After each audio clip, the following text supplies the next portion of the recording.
Assalamualaikum warahmatullahi wabarakatuh. Kembali lagi kepada saya, Mayang Sofi, Prodi Administrasi Pendidikan, Fakultas Ilmu Pendidikan dari Universitas Negeri Padang. Pada video kali ini, saya akan menjelaskan tentang materi komunikasi publik pada mata kuliah komunikasi organisasi yang sudah dijelaskan oleh Bapak Dr. Hanif Al-Qadri pada video pembelajarannya. Di sini saya akan menjelaskan apa sih komunikasi publik itu, kemudian apa yang membedakan antara komunikasi publik ini kepada komunikasi-komunikasi lainnya. Kemudian kalau dari sisi konsep komunikasi itu pada prinsipnya sama. Proses pertukaran informasi atau pesan penyampaian message dari satu sumber kepada orang lain atau kepada lawan bicara ataupun kepada pihak si komunikasi. Untuk komunikasi publik, pertukaran pesan atau informasi maksud di sini adalah dengan sejumlah orang yang kadang-kadang batasannya agak sulit, meski memang tidak seluas batasannya dari komunikasi massa.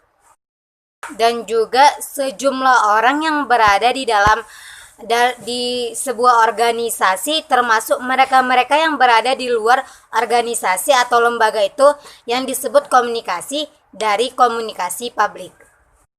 Juga komunikasi publik ini bisa dilakukan secara tatap muka langsung ataupun secara media. Yang jelas, tipe komunikasi publik ini adalah sebagai monologikal yang karena hanya seorang yang terlibat dalam mengirimkan pesan kepada mereka yang disebut sebagai publik. Artinya apa? Artinya yaitu karena si sumber dari yang kita sebut sebagai komunikator ini adalah satu pihak ataupun satu orang. Biasanya memang dalam konteks ini hanya satu orang yang terlibat sebagai komunikator yang akan menyampaikan pesan atau informasi kepada si komunikan ataupun kepada si publik.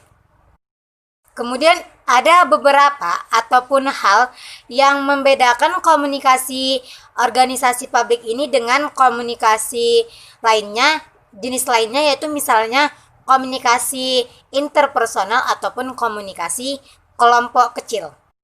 Misalnya jika kita lihat dari jenis komunikasi interpersonal ataupun komunikasi kelompok kecil, komunikasi publik ini biasanya berorientasi pada si super atau pada si komunikator ataupun kepada si pembicara.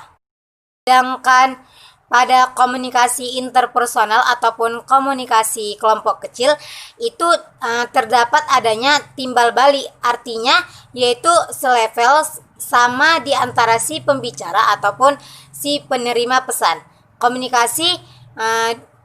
Komunikasi dua arahnya seimbang, dan pada organisasi publik ataupun komunikasi kecil publik ini si pembicara lebih cenderung menguasai ataupun mendominasi hubungan.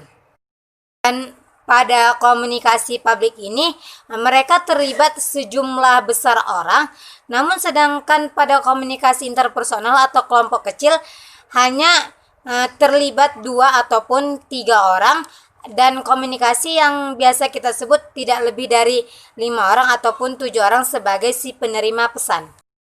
Kemudian, apa yang membedakan yang lain antara komunikasi publik dan komunikasi interpersonal atau komunikasi kelompok kecil? Perbedaan kedua yang paling jelas adalah bahwa pada komunikasi publik ini memang sangat kurang melihat adanya interaksi secara langsung antara si komunikator dengan si komunikan atau si penerima pesan. Dan hal ini menjadikan kurangnya interaksi secara langsung antara kedua belah pihak, dan ini sehingga seakan-akan si pendengar lebih hanya berfungsi sebagai si penerima saja ataupun yang mendengarkan saja.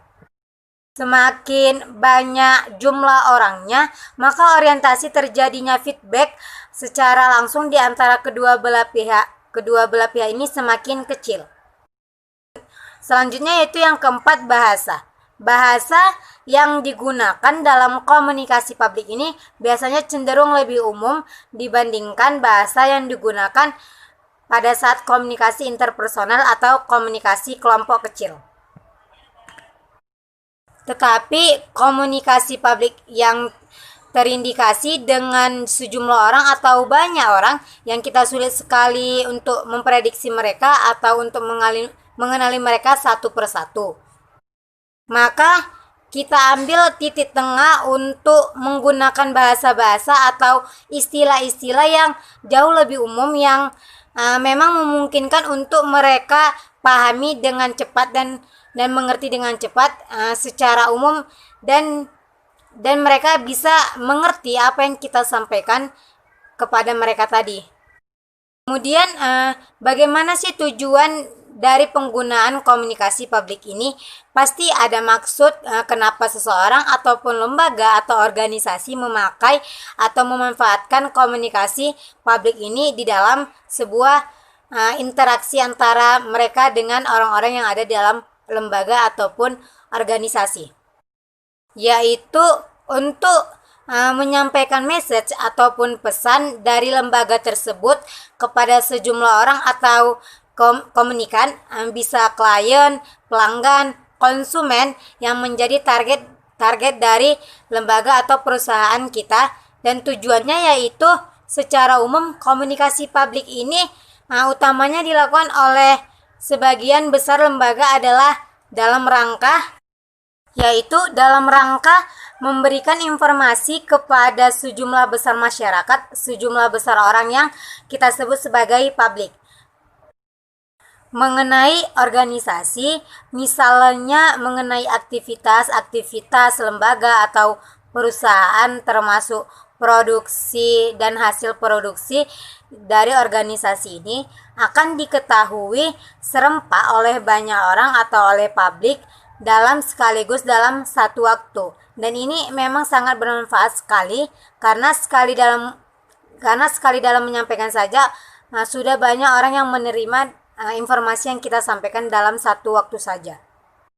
Dan juga memang menghemat energi, waktu, dan juga biaya. Selain itu, komunikasi publik sebenarnya juga memiliki tujuan, yaitu untuk menjalin hubungan antara organisasi dengan masyarakat. Dan juga komunikasi publik itu digunakan untuk memberikan hubungan kepada semua orang yang disinyalir sebagai mereka yang punya dampak akan hadirnya lembaga atau organisasi di tengah-tengah mereka. Dan tujuan-tujuan itu sebenarnya satu sama lain berhubungan dan sulit sekali untuk dipisahkan. Di samping terdapatnya adanya tujuan umum, terdapat juga tujuan khusus yang perlu diterapkan oleh lembaga. Dan tujuan khusus ini dinyatakan dalam bentuk pernyataan dalam kalimat yang lengkap, jelas, apakah ini dimanfaatkan dalam komunikasi tertulis ataupun komunikasi secara langsung. Selanjutnya, apa sih pentingnya komunikasi publik dalam organisasi itu dilaksanakan atau dipilih dalam sebuah lembaga? Organisasi sebagai sistem terbuka dengan lingkungan luarnya yang mau tidak mau akan terlibat secara langsung, akan punya hubungan dan suka atau tidak suka, terutama dengan badan ataupun lembaga lainnya yang berpengaruh dengan kehidupan organisasi itu sendiri. Dan mau tidak mau, hubungan ini tadi harus dibina dengan baik. Kebanyakan organisasi ataupun lembaga memang merasa penting untuk mengadakan bagian hubungan masyarakat dalam organisasinya untuk menangani berbagai macam kasus, persoalan terkait dengan masalah-masalah yang berhubungan dengan promosi lembaga produk yang mereka hasilkan. bisa terlihat atau kita jumpai di berbagai media yang digunakan untuk alat oleh lembaga dalam rangka proses komunikasi publiknya, seperti brosur, majalah, ataupun surat-surat edaran, poster, dan juga lain-lainnya. Kemudian, bagaimana langkah-langkah yang seharusnya kita lakukan sebagai bentuk persiapan kalau misalnya nanti ini ada dalam sebuah lembaga atau sebagai pengambil keputusan kebijakan untuk memutuskan bahwa komunikasi publik inilah yang dipilih untuk menjadi alat penyampaian informasi di antara orang-orang yang ada dalam lembaga ataupun dalam sebuah perusahaan. Kemudian secara umum yang namanya komunikasi publik ini kecil sekali bentuk interaksinya, sehingga hampir sebagian besarnya bentuk komunikasi ini publik ini adalah presentasi.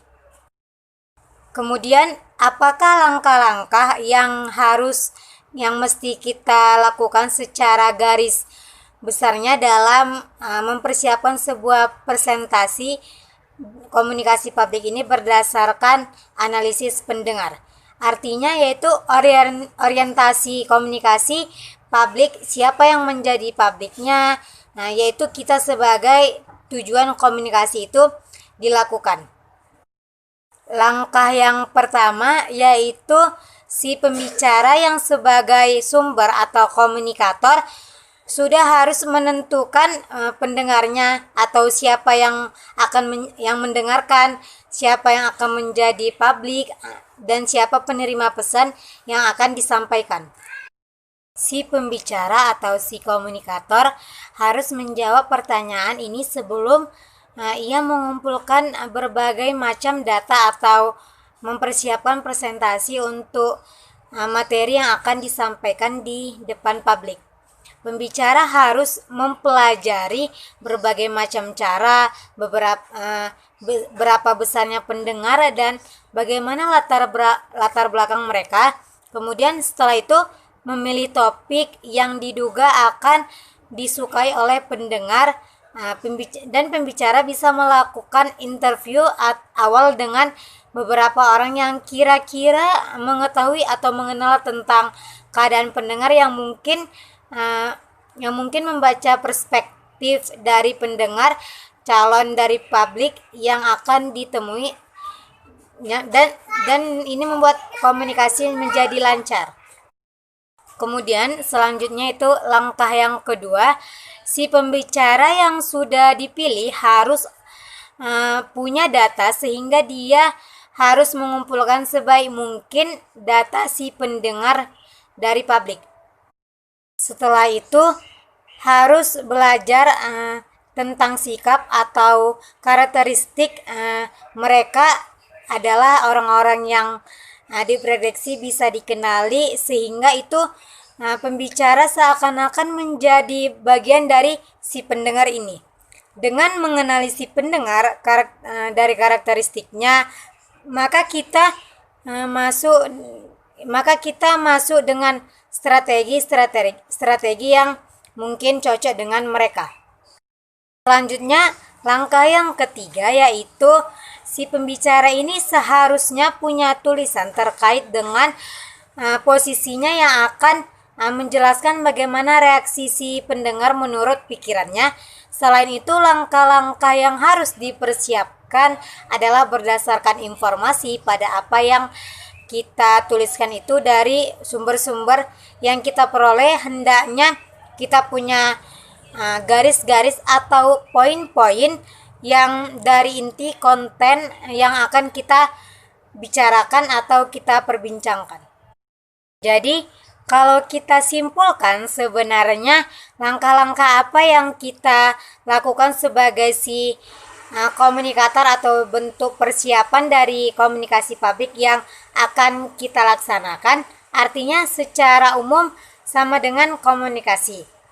Pada umumnya satu yaitu adanya tuntutan bahwa kita harus punya produk knowledge yang baik, tentang apa yang kita sampaikan, dan semua itu didesain, ditulis, dan ada poin-poin khusus yang akan kita tuliskan nanti. Kemudian yang kedua yaitu mengenal dengan cukup baik sifat yang menjadi target atau publik sehingga karakteristik mereka bisa dipahami dan bisa kita kenali. Sehingga komunikasi yang terjadi kita masuk dalam konteks ihwal berdasarkan siapa yang menjadi target dari pendengar. Semakin kita kenal dengan mereka, semakin tahu akan masuk dengan strategi atau cara komunikasi yang bagaimana dan apa yang harus kita lakukan ke depannya agar publik atau orang yang menerima pesan dari kita dengan jumlah orang yang banyak bisa kita sampaikan dengan tepat dan juga jelas. Sama saja kalau bicara dengan anak kecil, bagaimana bicara dengan teman atau orang yang lebih tua dengan kemampuan atau keterbatasan tertentu. Ada strategi yang mesti kita desain, yang mesti kita buat untuk interaksi antara kita dengan orang-orang yang karakteristiknya berbeda, kita bisa pahami betul dan kita bisa menyampaikan dengan cara jelas dan tepat agar mereka mengerti apa yang kita sampaikan. Kemudian penyampaian komunikasi publik, ada masalah yang mesti kita pikirkan di dalam setiap persiapan presentasi. Yang baik itu hendaklah diikuti dengan cara penyampaian yang baik pula sehingga memungkinkan komunikasi itu menjadi lebih efektif dilakukan dan juga kualitas penyampaian presentasi dalam proses persiapan itu adalah secara lisan ataupun tertulis ditentukan oleh pesan yang dimaksudkan oleh pesan tidak disengaja. Pesan yang disengaja ataupun pesan yang tidak disengaja didesain sedemikian rupa sehingga proses penyampaian kepada publik menjadi jelas. Komunikasi secara umum untuk sampai ke tahap efektif sangat ditentukan oleh siapa sih komunikatornya atau siapa sih penyampai pesan.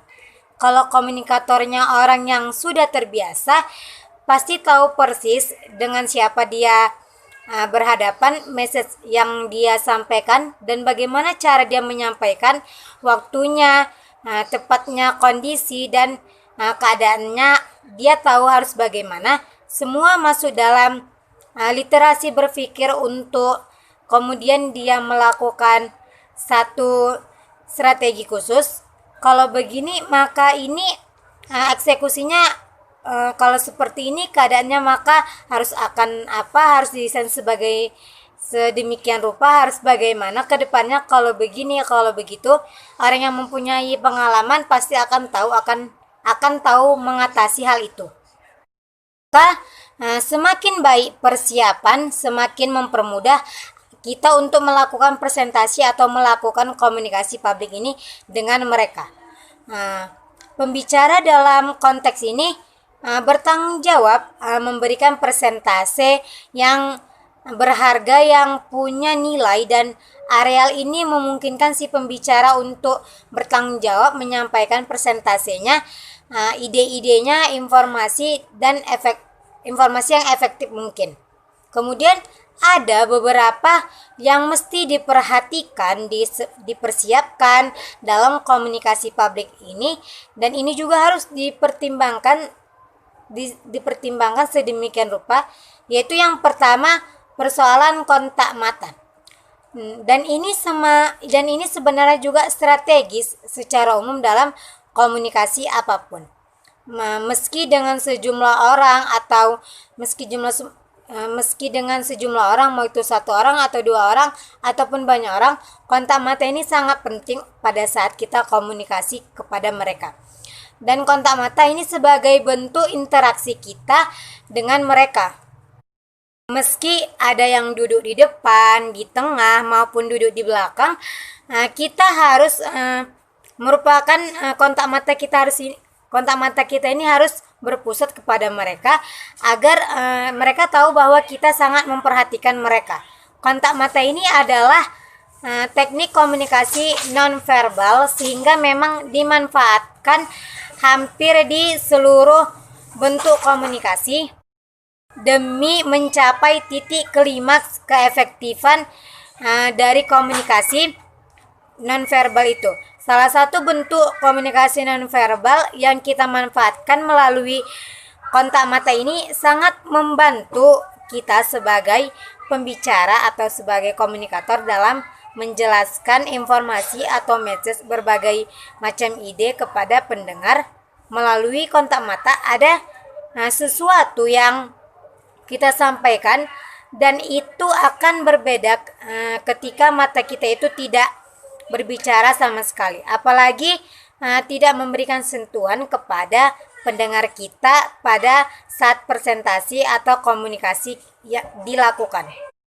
Kontak mata juga membantu kita untuk menjaga perhatian sehingga kita bisa tahu pada saat kapan kita sebenarnya sudah ditinggalkan oleh si pendengar kita.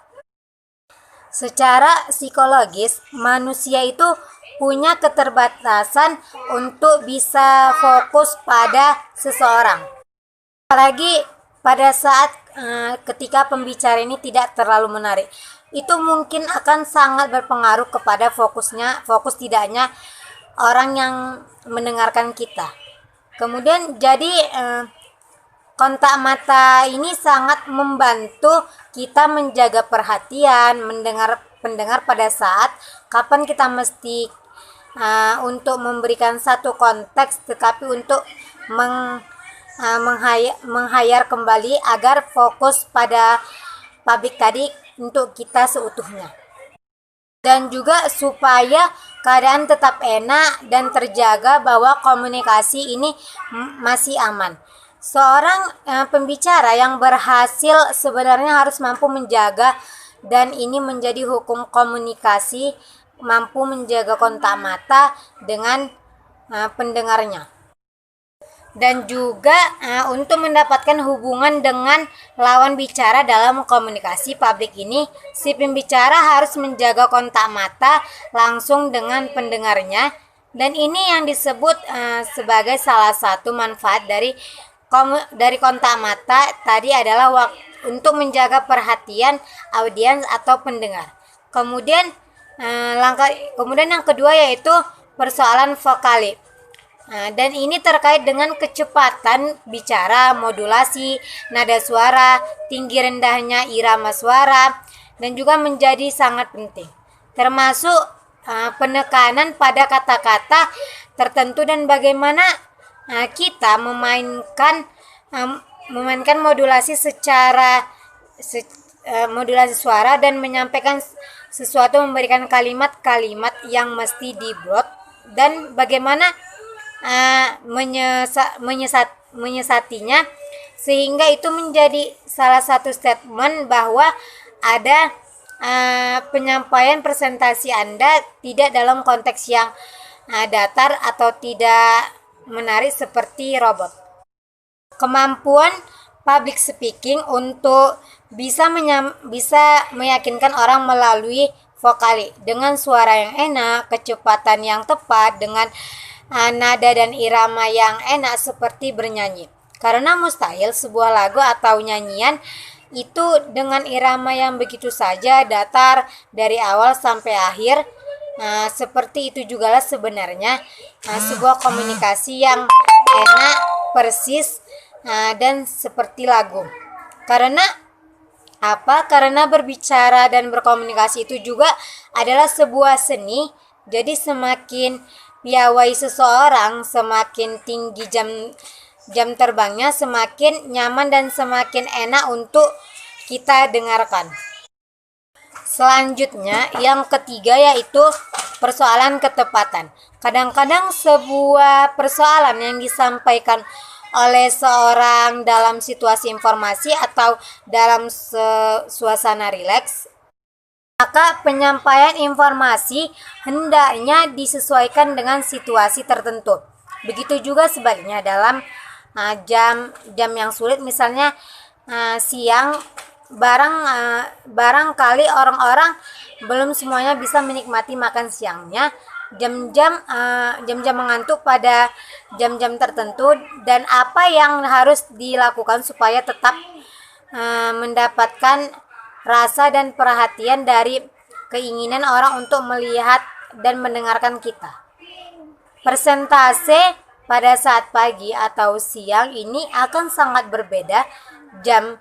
Mungkin jam siang yang panas, barangkali orang bisa lapar, kondisi emosional yang tidak stabil, akan berbeda pada saat presentasi dilakukan pada pagi hari atau malam hari pada saat semangat orang masih tinggi.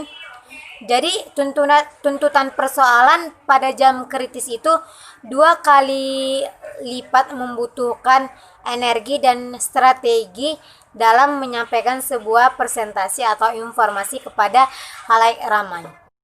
Kemudian yang terakhir atau yang keempat, soal perencanaan.